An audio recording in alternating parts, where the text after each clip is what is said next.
감사하며 기도하옵나이다. 아멘. 할렐루야. 성탄의 아침 예배 자리에 나온 우리 모든 성도님들을 환영합니다. 우리 옆에 계신 분과 인사합시다. 메리 크리스마스. 첫 번째 성탄을 이렇게 함께 모여서 기뻐하고 감사하며, 두 번째 성탄인 예수님의 다시 오심을 기대하고 기다리는 우리 모두에게 하나님의 평강과 성령님의 인도하심이 함께하길 축복합니다. 아멘. 또한 이 시간에 성탄의 빛이 여러분의 심령 속에 비춰져서 여러분 심령 속에 있는 모든 어둠의 그늘이 물러가고, 할렐루야, 아멘. 얼어붙었던 모든 마음이 녹아지는 은혜 또한 함께하시길 다시 한번 축복합니다. 아멘. 코로나 3년을 지나면서 가장 먼저 회복된 것은 아마 여행일 것 같습니다. 이 공급이 수요를 못 따라갈 정도로 그렇게 많이들 여행들을 가시더라고요. 이에 아예 항공사들은 대놓고 이렇게 광고합니다. 깨우세요, 여행세포. 진짜 여행세포들이 다 깨어난 것 같습니다. 여러분들도 들썩들썩 하시죠, 사실. 그런데 여기에 무모하지만 정말 알 수 없는 설레임으로 여행하는 여행자들이 있습니다. 바로 동방박사들입니다. 그들은 한 별을 보고 아기 예수님을 향해서 여행했습니다. 이는 마치 우리가 저 하나님의 나라를 향해서 예수 그리스도의 십자가를 바라보고 여행을 떠나는 우리의 모습과 참 같습니다. 그래서 지금 그 여행길을 우리도 함께 따라가면서 2000년 전 그곳에 있었던 주님 만나는 기쁨과 주님이 동행해 주시는 그 설레임을 회복하는 이 예배 시간, 은혜가 여러분 가운데 함께하기를 소망합니다. 아멘. 우선 여러분, 오늘 본문에 나온 동방박사는 누구였을까요? 이에 대해서 참 여러 가지 설이 있지만 대체적으로 바벨론, 페르시아의 박사들이었을 것이다 라고 이렇게 추측합니다. 이들은 공학과 수학과 인문학과 천문학을 넘나드는 정말 지식인들이었습니다. 그리고 왕을 보필하고 왕을 도왔던 왕의 스승이기도 합니다. 그러다 보니 이 바벨론 사회에서 이 동방박사들은 리더 역할을 감당했었습니다. 그런데 그러한 이들이 별 하나를 보고 여행길을 떠난 겁니다. 여러분, 이 여행은 차로 강원도 가는 정도의 여행이 아닙니다. 바벨론에서부터 이스라엘까지의 직선거리가 어느 정도냐면 800km예요. 직선거리가 800km. 그런데 지형을 고려하면 어느 정도 되냐면 2000km가 넘는다라고 해요. 이 거리를 여행하려면 약 4개월 정도의 여행 시간이 걸립니다. 그런데 거기에 이들이 평지를 걷습니까? 아니죠. 가파른 산을 넘어가고 맹렬히 흐르는 물을 건너가고 맹수를 피해야 되고 도적대로부터 자신들을 지켜내야 돼요. 그러니까 이 여행은 단순한 여행길이 아니라 생사를 내놓고 걸어가는 순례길이었던 거죠. 제가 초등학교 6학년 때요, 이 경기도 하남시에서 서울까지 학교를 다녔습니다. 그런데 여러분, 회수권 아시죠? 네, 우리 요즘 학생들은 회수권 모르더라고요. 근데 그 회수권을 잃어버린 겁니다. 그래서 집으로 걸어온 적이 있어요. 그때는 핸드폰도 없고 전화 걸 돈도 없었습니다. 또 전학 간 지 얼마 안 돼서요, 돈을 빌릴 친구도 그렇게 마땅치 않았어요. 그래서 무작정 걸었습니다.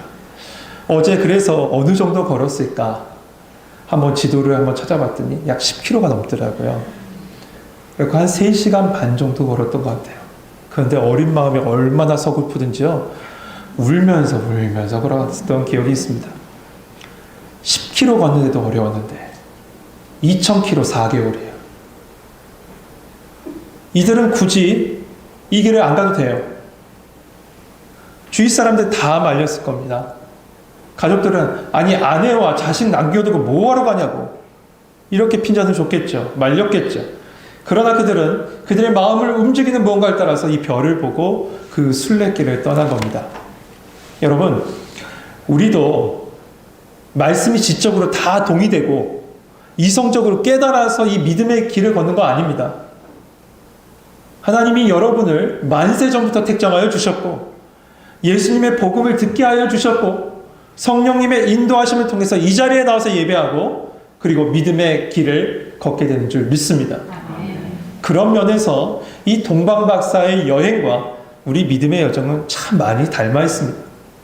그래서 오늘 말씀의 제목을 동방의 여행자라고 정했고 이 여행자는 동방박사일 뿐만 아니라 바로 우리를 말하고 있는 거죠.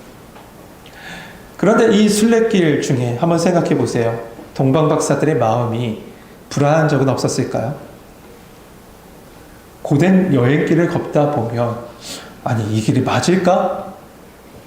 라고 생각이 들지 않았을까요? 그러나 그들의 앞길을 인도했던 그 별을 보고 불안한 생각들, 낙심된 마음들 다 다잡고 다시 순례길을 걸어갑니다. 우리도 마찬가지입니다. 왜 이 믿음의 여정을 걷는데 불안함이 없겠습니까? 낙심된 순간들도 분명히 있겠죠. 그러나 성도 여러분, 우리보다 앞서 우리를 인도하시는 예수님 바라보시길 소망합니다. 불기둥과 구름기둥으로 여러분을 인도하신 예수님 바라보세요. 그러면 여러분 안에 계신 성령님께서 여러분의 마음을 붙잡아 주시고 끝까지 이 믿음의 여정을 완수하게 하실 줄 믿습니다. 그 별을 보고 따라온 지 약 4개월쯤 되었을 때 드디어 이 동방박사들은 이스라엘에 도착합니다. 그때 예수님은 유대 땅 베들레헴에서 태어나셨어요. 그런데 동방박사들은 어디를 향해 갑니까? 1절 말씀 같이 한번 읽어보죠. 1절 같이 읽겠습니다. 시작.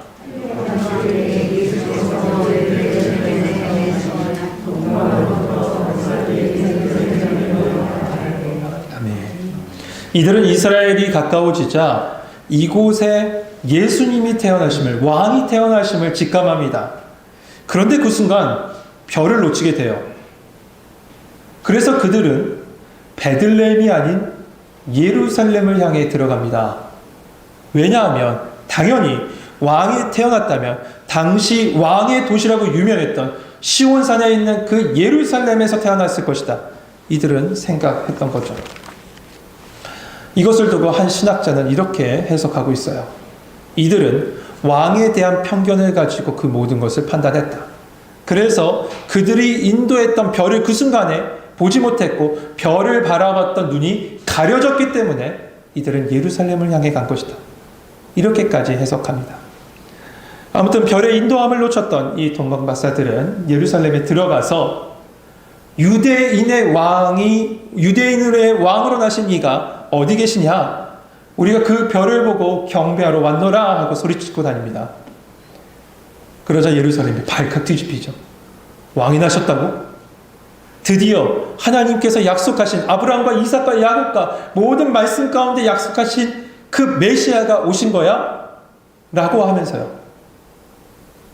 그런데 궁정에 있던 헤롯에게도 이 소식이 들립니다.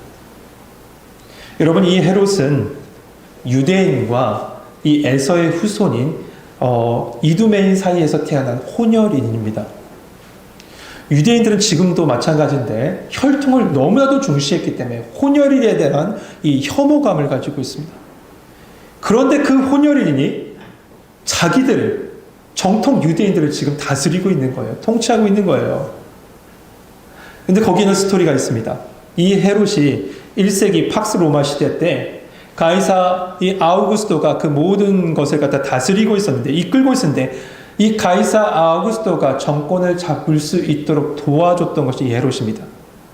그래서 이 아우구스토가 헤롯에게 대가로 준 곳이 이스라엘 지역이에요. 너 이스라엘 가서 그럼 다스려 하고 준 곳이 이 이스라엘입니다. 그러다 보니 유대인들은 로마의 로마의 황제보다 헤롯을 더 싫어하고 혐오했다는 거죠. 그러니 정권은 항상 정치적으로 매일 불안한 상태에 놓여 있습니다. 그래서 헤롯이 택한 방법이 뭐냐면 이 정권을 유지하는 택한 방법이 바로 정치력을 이용하는 거예요. 어떤 정치력을 이용하냐면 때로는 아내와 자식을 죽일 만큼 공포정치를 막 행하고 때로는 예루살렘 성전을 건축하고 지어줄 만큼 이렇게 선심 정치를 이렇게 보입니다. 그런데 이러한 불안한 이 정치 상황 가운데 유대인의 왕이 나셨다는 소식을 들으니 이 헤롯이 얼마나 불안했겠어요. 그래서 그 소식을 전하고 다니는 이 동방박사를 왕궁으로 부른 겁니다. 그리고 선한 정치인의 가면을 딱 쓴 채 그에게 이 모든 자초지력을 묻고 듣게 된 거죠. 그러자 이 헤롯이 이 제사장들과 서기관을 부릅니다. 그리스도가 나셨다는데 도대체 어디서 나셨냐? 이렇게 묻는 겁니다. 그러자 제사장들과 이 서기관들이 바로 구약에 있는 미가서의 말씀을 들어서 베들레헴에 태어나셨을 겁니다. 라고 말했죠. 5절 6절 말씀 보세요. 이르되 유대 베들레헴이오니 이는 선지자로 이렇게 기록된 바 또 유대 땅 베들레헴아 너는 유다 고을 중에서 가장 작지 아니하도다. 내게서 한 다스린 자가 나와서 내 백성 이스라엘 목자가 되리라 하였음이니이다. 이 이야기를 들은 헤롯은 동방박사들에게 당신들이 그 베들레헴에 가서 경배하시고 예수님을 찾은 다음에 다시 나에게 와서 가르쳐 주십시오. 나도 가서 같이 경배하려고 합니다. 이렇게 동방박사들에게 요구합니다. 하지만 여러분 아시잖아요. 헤롯이 경배하려고 이렇게 얘기했습니까? 아니죠. 후에 말씀에도 나오지만 다 죽여버리려고. 왕이 태어났더니 왕이 태어난 그 사람을 죽여버리려고 지금 이렇게 얘기하고 있는 겁니다. 그런데 여러분, 여기서 우리가 주목해 봐야 될 사람이 있습니다. 바로 제사장과 서기관들입니다. 이들은 성경에 능통한 자입니다. 그래서 그리스도가 태어났다는 소식을 듣자마자 바로 미가서의 말씀을 통해서 베들레헴에서 나셨을 겁니다. 바로 알아들었어요.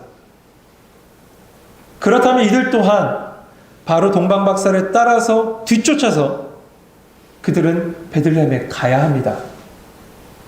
그러나 그렇게 하지 않았습니다. 2000km를 4개월에 걸쳐서 온 사람들도 있는데 이들은 예루살렘에서 베들레헴까지 8km도 되지 않는 그 거리를 가지 않아요. 왜일까요? 왜 안 갔을까요? 그토록 말씀에 기록된 메시아를 이스라엘 백성이 갈망하고 기다렸는데 이들은 정작 이 메시아가 태어났다는 소식을 들었는데도 베들레헴에 가지 않았습니다. 왜입니까? 예수님이 필요하지 않기 때문에 그렇죠. 이곳이 좋은 거예요. 지금의 삶이 좋은 거예요. 지금의 삶이 좋은 거예요. 그러니 메시아를 만나는 간격은 필요 없어요. 필요하지 않은 겁니다. 그렇다면 우리는요? 매일 12월 25일만 되면 우리가 성탄 예배를 드리죠. 이제는 이 예배가 굉장히 익숙하고 그저 하나의 행사로 받아들일 때가 많죠. 이 성탄에 관한 말씀 다 압니다. 베들레헴에 오셨어. 그래, 그의 이름은 천사들이 예수라고 그리고 임마누엘이라고 했어. 동방박사 천사들 목자들이 찾아서 경배해서 다 압니다. 그리고 알고 말합니다.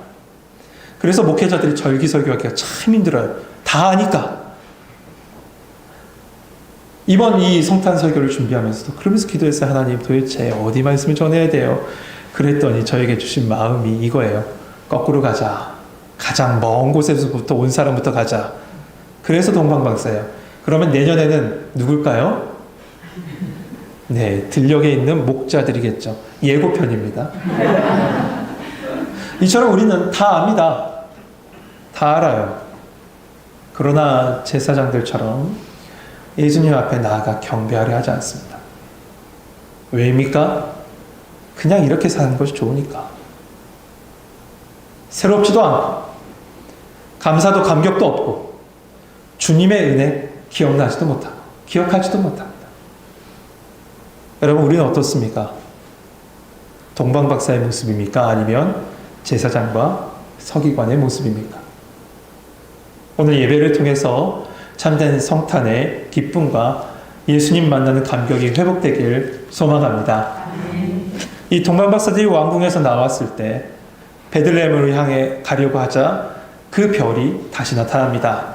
그리고 그 별을 따라갔더니 한 집에 머물러 서죠. 그 순간 동방박사들은 어떻게 합니까? 10절 말씀 같이 한번 읽어보겠습니다. 같이 읽겠습니다. 시작. 아멘. 이 이 동방박사의 이야기는 이 마태복음에 유일하게 기록되어 있습니다. 이 말씀을 기록한 마태는 이 동방박사의 기쁨을 그가 글로 표현할 수 있는 최대치를 담아서 이렇게 기록했어요. 본문 10절에 뭐라고 합니까? 매우 크게 기뻐하고 기뻐하더라. 짧은 문장이지만 이 안에는 기쁘고 기쁘고 기쁩니다. 세상에 그 어떤 글과 말로도 표현할 수 없는 만큼 나는 그 모습이 기쁨으로 가득 차 있음을 압니다. 라고 그렇게 기쁨을 표현했던 거죠. 여러분, 이 기쁨이 여러분과 함께하길 소망합니다. 동방박사들은 아기와 어머니 마리아가 있는 것을 보고 예수님께 경배하고 보배합을 열어서 황금과 유향과 모략을 예물로 드립니다. 그런데 여러분, 이 말씀에서 주목할 두 가지가 있습니다. 첫 번째, 동방박사 아기와 어머니 마리아를 받지만 누구께 경배했다라고 11절에 나와 있습니까? 아기께 경배했다라고 되어 있어요. 예수님께만 경배드렸어요. 여러분, 경배 받으실 분은 하나님이신 예수님 뿐입니다. 사도 요한이 요한계시록의 환상과 말씀을 받은 후에 천사 앞에 그 발 앞에 엎드려서 경배하려고 하자 천사가 다급히 이렇게 얘기합니다. 요한계시록 22장 8절 9절 말씀에 보면 그가 내게 말하기를 나는 너와 내 형제 선지자들과 또 이 두루마리의 말을 지키는 자들과 함께 된 종이니 그리하지 말고 하나님께 경배하라 하니라. 하나님께만 경배하래요. 여러분, 경배 받으실 분은 천사도 아니고 선지자도 아니고 산타크로스도 아니고 유능한 목회자도 아닌 오직 하나님 분이십니다. 오직 하나님이신 예수님 분이실 줄 믿습니다. 동방박사들은 헤롯에게 가서 그에게 경배하지 않았습니다. 존경을 표하는 경의는 보였을지 몰라도 경배는 하지 않았어요. 그러므로 여러분, 경배 받으실 분은 오직 예수님 뿐이에요. 두 번째로 동방박사는 아기 예수님을 만나자 예물을 드렸습니다. 여러분, 우리는 보통 보배로운 예물을 찾아 헤매고 다니지 않습니까?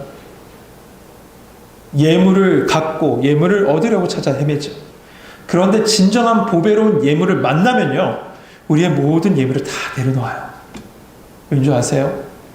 당신이 참담 보배 되심을 믿고 고백하며 그 고백으로 내 예물을 내려놓는 거예요. 여러분, 예수님만이 참된 보배 되심을 믿으세요? 그렇다면 지금 내가 지금까지 소중하게 여겼던 그 보배를 다 그 앞에 내려놓으십시오. 그때 세상에서 가장 소중한 보배 되신 예수님이 여러분의 심령에 채워주실 줄 믿습니다. 세상의 보배는, 세상의 보화는 채워도 부족하지만 예수님으로 여러분의 심령이 채우면 모든 갈급함은 사라지고 풍성함만 남게 될 줄 믿습니다. 그런데 이렇게 동방박사들이 드렸던 세 가지 예물, 이 예물의 의미에 대해서 또한 잊어서는 안 됩니다. 왜냐하면 예수님이 누구시고 왜 이 땅에 오셨는지가 그 이유가 그 안에 담겨있기 때문에 그렇죠. 동방박사가 드린 예물은 세 가지였습니다. 황금과 유향과 모략. 이것에 대해서 초대교회 교부들은 이 세 가지 예물에 대한 의미를 이렇게 해석해 놓습니다. 황금은 예수님의 왕권을 상징하고, 유향은 신께 제사를 드릴 때 사용한 물건으로 예수님의 신성, 하나님 되심을 상징하며, 모략은 시신에 바르는 방부제로 쓰인다는 점에서 예수님의 십자가를 상징한다. 그렇습니다. 예수님은 우리를 창조하시고 우리 삶을 주관하시는 만왕의 왕, 만유의 주가 되십니다. 예수님은 살아계신 하나님의 아들이십니다. 예수님은 십자가에서 자신을 내어주심으로 우리를 사망에서 생명으로 건져주셨습니다. 여러분, 그 예수님 믿으십니까? 정말 믿으십니까? 그런데 믿는 것으로 끝나서는 안 됩니다. 우리 마지막 절 12절 말씀 같이 한번 읽어보죠. 12절 같이 한번 읽겠습니다. 시작.